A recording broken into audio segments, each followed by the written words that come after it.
Ethan and Lucas Whitford, identical at a glance yet worlds apart in temperament, stood side by side as their family attorney unfolded a yellowed envelope recovered from an old safety deposit box. Both brothers, tall, elegant Caucasian men in their late 30s, light beards and the same carefully styled sandy brown hair, exchanged a confused look. They had inherited Whitford Holdings 2 years earlier, after their father's sudden death. Distribution had been clean, fair, uncontested, or so they believed.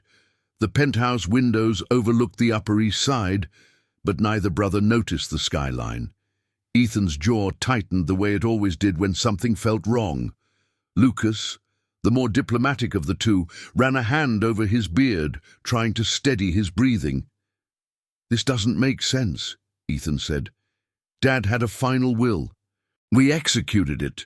The attorney hesitated, and that hesitation alone made Lucas's stomach drop. "This document," the attorney said carefully, "was written 5 years before the one you know, but it includes provisions that were never disclosed, provisions that could change everything about the inheritance. If deemed valid, it could place the company and the estate in the hands of someone else." The room froze. Someone else? Ethan took a step closer. Who? He had no other children. Lucas felt a chill crawl down his spine before the attorney even answered.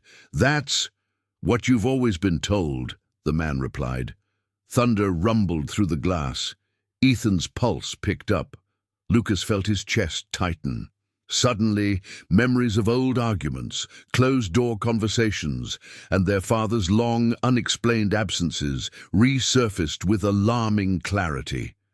The attorney placed the document on the table. "There is mention," he continued, "of a third heir, one whose identity your father concealed for decades." Lucas felt the air leave his lungs. Ethan's eyes darkened in ways Lucas hadn't seen since the funeral. A third heir, a hidden beneficiary, a secret that could undo everything they had built. Outside, lightning clawed across the sky, and inside, the Whitford brothers realized their family was standing on the edge of a revelation capable of tearing it apart. Ethan was the first to sit, though it felt less like sitting and more like collapsing into the leather chair. Lucas remained standing, pacing near the floor-to-ceiling windows as if movement could soften the blow. The attorney placed a second envelope beside the will, this one newer, sealed, and marked with their father's handwriting. "This was found in the same box," he said. "It appears your father intended it to be read only after his death, and only if the secret will ever resurfaced." Ethan exhaled sharply, meaning he knew this would destroy us. Lucas crossed his arms, fighting the tremor in his hands. Their father had been strict, controlling, but always decisive. Secrets weren't his style, at least not the kind that came back years later like ghosts demanding recognition. "What exactly does it say about this third heir?" Lucas asked. The attorney swallowed. "Only a name and a date of birth." Lucas waited. Ethan leaned forward. The attorney opened the will slowly, as if unwrapping explosives. "Michael Rowan, born March 11th, 1986. Silence stretched so long it became suffocating. Lucas blinked. "Rowan, that's not Dad's surname." "It wouldn't be," Ethan said quietly, "not if he was hiding him." The revelation didn't land all at once. It seeped in, cold and merciless. Ethan felt a flicker of anger rise beneath his ribs. Lucas felt something different. Fear, not of losing the company, but of losing the truth of who their father had been. "Do we know where he is?" Ethan asked. The attorney hesitated. "Yes, but what comes next will be difficult." Ethan shot him a look. "Just say it." "He's alive," the attorney said, "and he's requesting a meeting." Lucas felt his stomach twist. "He already knows about us." The attorney nodded. "And about the inheritance." A low hum from the storm vibrated against the glass, but none of the brothers noticed. Ethan pushed to his feet, expression hardening. "We need to meet him," Ethan said. Lucas shook his head. "We don't know his intentions." "We don't have a choice," Ethan replied. "If this will is valid, he holds power over everything we own." Lucas knew Ethan was right, but logic didn't calm him. The idea of a stranger, a man who shared their blood but not their life, stepping into the empire they had spent years preserving, it felt like betrayal from beyond the grave. "And there's something else," the attorney added. Both heads snapped toward him. "This older will puts him first. If honored, he becomes primary heir." Lucas inhaled sharply. Ethan's jaw clenched in a way that suggested a storm far more dangerous than the one outside. Up until this moment, they thought the conflict would be about money, but now the real fear surfaced. What if this wasn't about inheritance at all? What if it was about the truth their father never wanted anyone to find? The attorney closed the folder. "He's arriving in New York tomorrow." Lucas felt the ground shift beneath him. Ethan whispered, almost to himself, "Then everything is about to change. Deseja que eu continue como a próxima parte. Você disse, sim, roteiro gêmeos milionários disse. Millionaire twin brothers discovered a secret will that could destroy their family." Block 3. The next morning, the Whitford Tower lobby hummed with the usual rhythm of corporate Manhattan.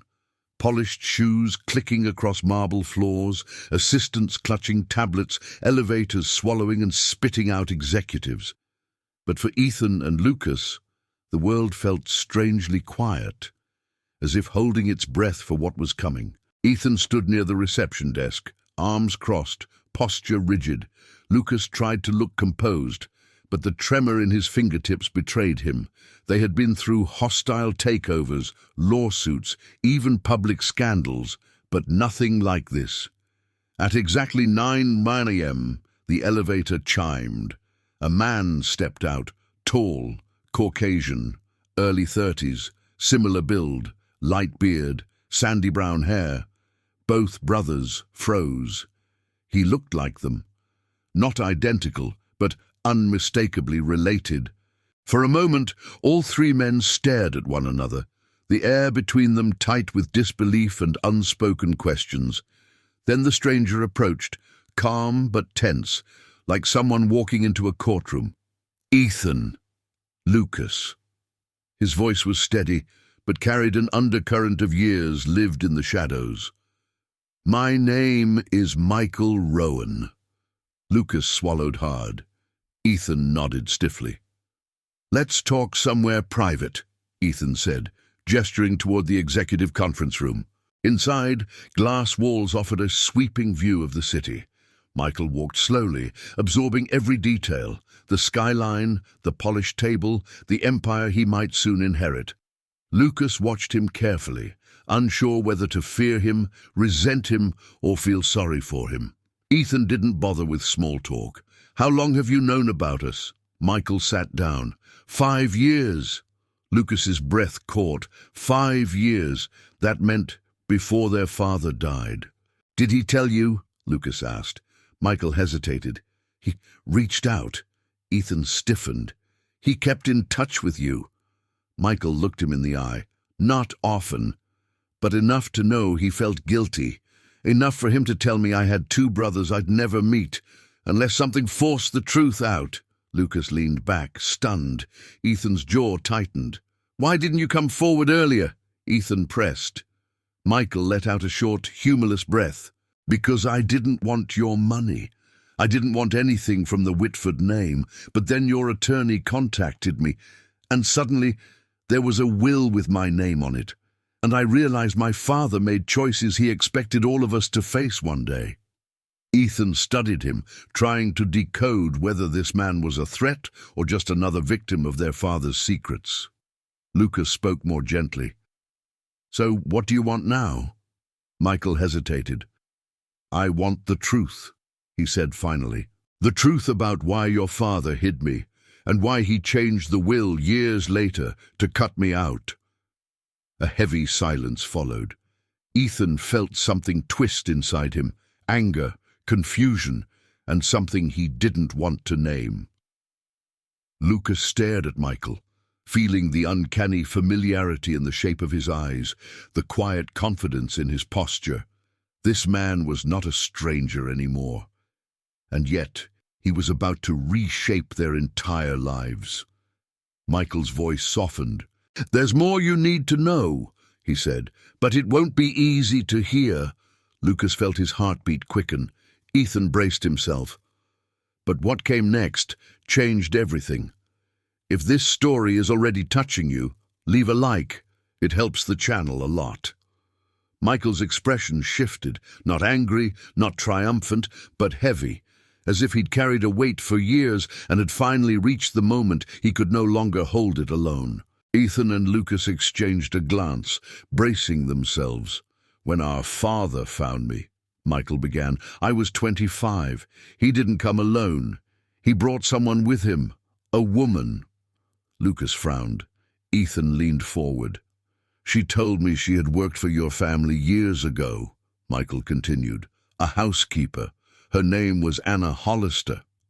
Lucas's eyes widened. "Anna. She disappeared out of nowhere. Our dad said she chose to leave." Michael nodded. "She left because she was pregnant. With me."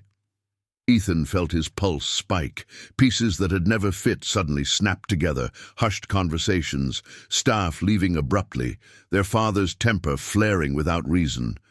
Lucas rubbed his hands over his face. Overwhelmed. "He dismissed her before your mother found out," Michael said quietly. "He paid her off, kept her hidden, and he tried to move on until she was diagnosed with cancer." Lucas's breath caught. "She died." Michael nodded. 3 years before he did. For a moment, no one spoke. The glass-walled conference room felt suddenly too small, as though the truth itself were swallowing the space whole. Ethan finally broke the silence. "So why did he include you in the first will? Why not keep everything secret?" Michael exhaled. "Because he promised Anna he would make things right. He wrote that first will to secure my future. But then something changed. Or someone made him change it." Lucas stiffened. "Are you saying Mom knew?" "I don't know," Michael replied. "But your father told me something the last time I saw him, something I didn't understand until I read that will." Ethan's jaw tightened. "What did he say?" Michael looked at both of them, the weight of the words darkening his expression. "He told me, if anything happens to me, my sons will know the truth, but not the whole truth." A cold stillness filled the room. Lucas whispered, "What does that even mean?" Michael swallowed hard. "I think someone pressured him, someone who wanted the second will, the one that cut me out." Anger flared behind Ethan's eyes. "Who?" Michael hesitated. "I think the attorney knows more than he's telling." Lucas felt a chill crawl up his spine. He had no idea the worst was yet to come. The conference room door clicked open. Their attorney stepped inside, adjusting his tie, but his face was tense, almost pale. "I think," he said quietly, "we need to talk." The attorney closed the door behind him with an almost reverent care, as if he knew any sudden movement might ignite the tension smoldering inside the room. Ethan stood, positioning himself between the attorney and Michael, while Lucas remained seated, but alert, watching every micro-expression. The attorney cleared his throat. "There are details I withheld yesterday, for your protection." Ethan's tone dropped to ice. "Whose protection? Ours or yours?" A flicker of discomfort crossed the man's face. "All of you, including your father's legacy." Michael leaned forward. "Tell them, now." The attorney hesitated, and that alone made Lucas's stomach drop. "Your father didn't change the will on his own," the attorney finally said. "He was pressured into it, strongly." Ethan's eyes narrowed. "By who?" The attorney's gaze drifted toward the floor. "Your mother." Silence hit the room like a blunt force. Lucas's breath stuttered. Ethan's fist tightened at his side. Michael's expression softened, not surprised, just deeply saddened, as if a truth he had feared was now confirmed. Lucas shook his head. "Our mother would never—" "She knew about Michael," the attorney interrupted gently. "For years. And when she found out about the first will, she came to me personally. She insisted your father remove Michael as an heir. She said she wouldn't tolerate a living reminder of betrayal." Lucas felt something tear inside him, a thread he didn't even know was holding him together. Ethan stared at the attorney, jaw clenched so tightly the muscle in his cheek twitched. "My father agreed to that?" Ethan asked. "He didn't want to," the attorney replied. "He fought it for months. But your mother threatened to expose everything publicly, including Michael's existence, Anna's departure, and the legal fallout that would follow. For the corporation, that could have been catastrophic." Michael looked down, voice barely above a whisper. "So he chose silence." Ethan turned toward him, the anger in his eyes shifting, not toward Michael, but toward the truth itself. Lucas's voice cracked. "Why didn't she tell us? Why hide this, even after Dad died?" The attorney hesitated again, the third time in minutes, because the next words weighed even more. "Because she feared," he said slowly, "that if the truth ever came out, one of you might lose everything." Lucas blinked. "What? Why us?" The attorney stepped closer, taking out a folder he had kept tucked under his arm. "Your father wrote an addendum, a private one, not part of the legal will, but part of his personal files." He placed the folder on the table. "This document reveals that he always suspected one of you might not be his biological son." A wave of cold shock crashed through the room. Michael's eyes widened. Lucas went pale. Ethan took one step back as if the floor shifted beneath him. The attorney opened the folder. Everyone thought it was over. It wasn't. For a long moment, no one moved. The city outside glittered through the glass, but the room itself felt frozen, suspended in a silence thick enough to suffocate. Ethan stared at the folder as if it were a live explosive. Lucas could barely breathe. Michael watched the twins with a quiet, knowing grief, the kind carried only by someone who had lived through secrets long before they erupted into daylight. The attorney opened the addendum carefully. "Your father wrote this during a period of suspicion," he said. "After learning Anna was pregnant, he feared your mother might have sought comfort elsewhere. He hoped he was wrong, but he kept this sealed document, just in case." Ethan forced himself to speak. "So what does it say?" The attorney took a slow breath. "That if either of you ever challenged Michael's inheritance, or if the truth of his existence resurfaced, he wanted a DNA test performed. On all three of you." Lucas's heart dropped. "He suspected one of us wasn't his." "He suspected," the attorney repeated quietly, "that only one of you was his." The room cracked open with shock. Ethan stumbled back into a chair. Lucas felt the world tilt sideways. Memories flooded both of them, childhood moments, identical smiles, the way their father always studied them a little too closely, as if searching for something he couldn't name. Michael exhaled slowly. "I'm not here to take anything from you, but if this test is part of his wishes—" "We're not doing it," Ethan snapped. "This would tear us apart." Lucas looked at him, eyes full of conflict. "Ethan, what if this isn't about tearing us apart? What if it's about understanding what Dad was trying to protect us from?" Ethan's stare hardened. "You think a piece of paper changes us, that it changes who we are?" Michael stepped forward, voice calm but steady. "You two built an empire together. DNA doesn't erase that, but pretending we don't deserve the truth." "Truth?" Ethan cut in. "You just walked into our lives yesterday." Lucas felt the crack in his brother's voice, a deep crack, one born not of anger but fear, fear of losing the only identity he had ever trusted. Michael didn't raise his voice. "I know, but I didn't ask for any of this. I didn't choose to be hidden or erased or abandoned. I just want to know why he spent his final years terrified the truth would destroy every one of us." The attorney placed the folder on the table, sliding it toward the twins. "You don't need to decide now, but the truth tends to surface whether we chase it or not." Lucas reached for the folder instinctively. Ethan grabbed his wrist. "No," Ethan whispered. "Not yet." The attorney nodded. "There's more." Both twins froze.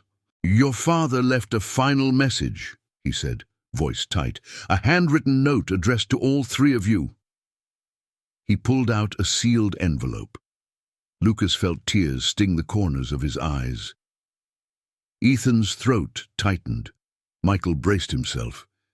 The attorney placed the envelope at the center of the table. "Before any test, before any decision, he wanted you to read this." The edges of the envelope trembled, as if carrying the weight of a man long gone, a man whose choices were about to reshape everything these brothers believed about family, loyalty, and truth. If you're enjoying these stories, subscribe to the channel and follow the next videos, and tell us in the comments what this story meant to you. The envelope sat in the center of the conference table like a quiet threat or a final act of love. No one reached for it. No one moved. Ethan's breath came slow and uneven. Lucas's fingers curled against the arm of his chair. Michael stared at the name written on the front as though trying to hear the voice behind it. "To my sons." The handwriting was unmistakable, sharp, elegant, the same signature that had decorated decades of corporate documents. But here, the letters trembled ever so slightly, as if their father had written them with a weight pressing on his chest. Finally, Lucas reached for the envelope. His fingers brushed the paper when Ethan grabbed his hand. "Lucas," Ethan whispered, "once we open this, we can't go back." Lucas looked at him. His twin, his other half, the one constant in every violent shift of their lives. "Ethan," Lucas said softly, "we already can't go back." Michael looked away, giving the twins a moment that belonged entirely to them. Lucas broke the seal. His voice shook as he began to read, "My sons, if you are reading this, then the truth I failed to handle in life has forced itself into the open after my death. For that, I am sorry. To all of you." Lucas swallowed hard and continued. "You were each born from mistakes I made, and from love I didn't understand how to express. Michael, I hid you out of fear. Ethan, Lucas, I let suspicion corrode my judgment, and I allowed your mother's pain to become your burden." Ethan's eyes misted, though he blinked hard to hide it. "I doubted what should never have been doubted. I questioned what should have been sacred. I feared the truth, any truth, would destroy the family I wanted so desperately to hold together." Lucas's voice cracked, but he pressed on. "So hear this now. You are all my sons, by choice, by responsibility, by love, and by the legacy I leave behind." Michael's breath hitched.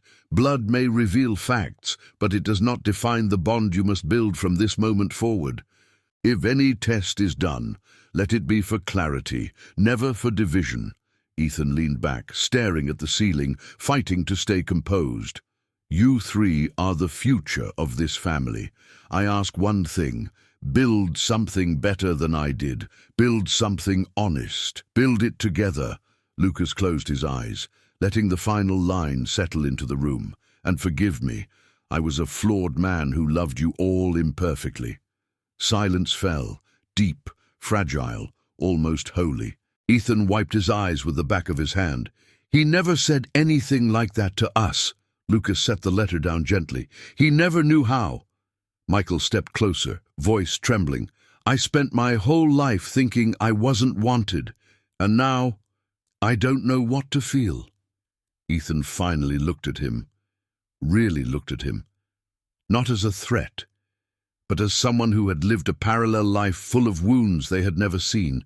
"We don't have to figure it all out today," Ethan said quietly, "but maybe we can start." Lucas nodded. "Together."